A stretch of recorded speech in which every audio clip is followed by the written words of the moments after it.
Поштовани гледачи, јас сум Ивана Вучковиќ, а вие ги гледате вестите на Слободна Македонија. За овој петок издвојуваме.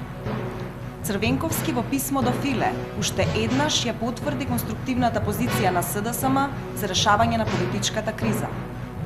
Портокаловата буржуазија на Груевски си го зголемува имотот. Власта продолжува да го девалвира образованието. Ангелов. Огромно е незадоволството во АРМ поради изборот на Џафери.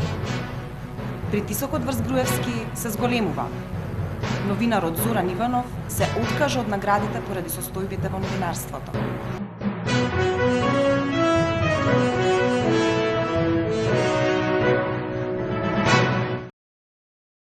Председателот на СДСМ, Бранко Црвенковски, во писмото испратено до еврокомесарот за проширување на ЕУ, Штефан Филе, уште еднаш ја потврди конструктивната позиција на СДСМ и здружената опозиција за решавање на политичката криза која настана на Црниот понеделник на 24 декември минатата година.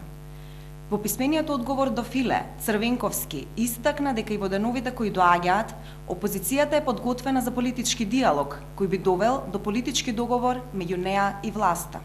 За жал, таква политичка волја не беше демонстрирана од страна на премиерот Груевски, кој ги одби сите иницијативи и предлози. Истакнато е во писмениот одговор на Црвенковски до Штефан Филе.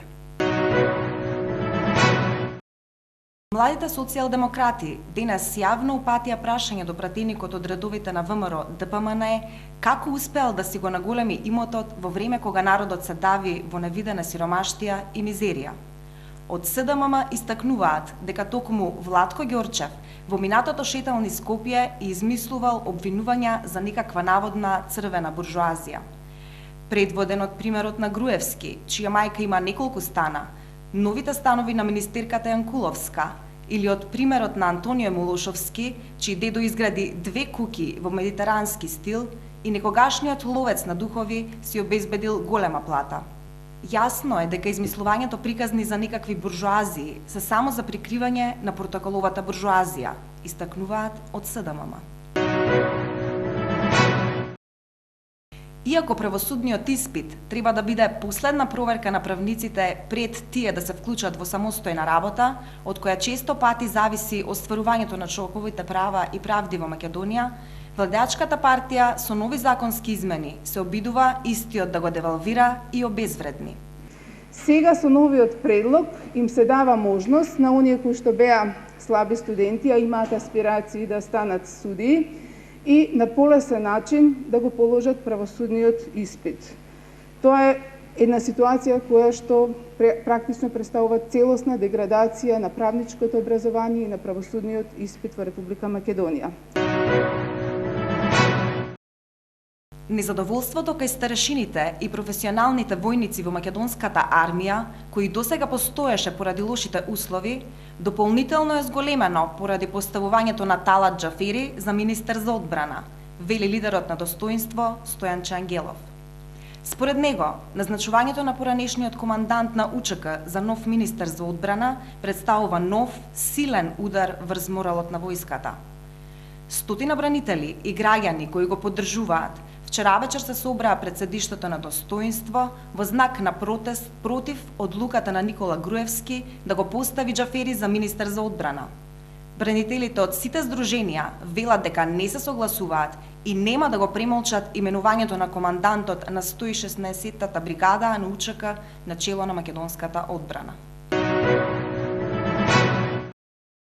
Секојдневно се зголемува дипломатскиот притисок врз Никола Груевски да се најде решение за политичката криза во која Западна Македонија како последица на однесувањето на власта.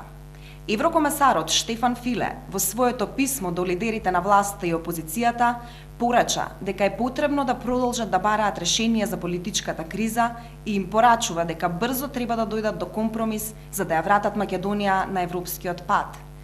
И американскиот амбасадор во Македонија, Пол Волерс, испрати порака дека сите политички субјекти во државата треба да работат за интересите на државата. Според подпредседателот на СДСМ, Зоран Јовановски, одговорноста за излезот од кризата е кај власта, но очигледно е дека Груевски се уште не ја сваќа сериозноста на ситуацијата во која се наоѓа Македонија. Познатиот новинар Зоран Иванов соопшти дека се откажува од бројните државни награди и признанија кои ги добил во неговата кариера, во знак на протест поради состојбите во македонското новинарство. Разочаран од овие состојби, Иванов во отвореното писмо во јавноста вели дека новинарството го допрело дното. Вулгарната дневна политика го купи, го присвои, го окупира целиот македонски медиумски и новинарски простор. Го промовираше во картелска пропагандна машинерија, ги обесправи и ги понижи новинарите и ги вјарми во алатки за бесрамни манипулации. Во плурална Македонија новинарството ја загуби смислата. Тоа стана екзекутива на политиката управувана од владеачкиот партиски пропаганден центар, пишува Иванов во писмото.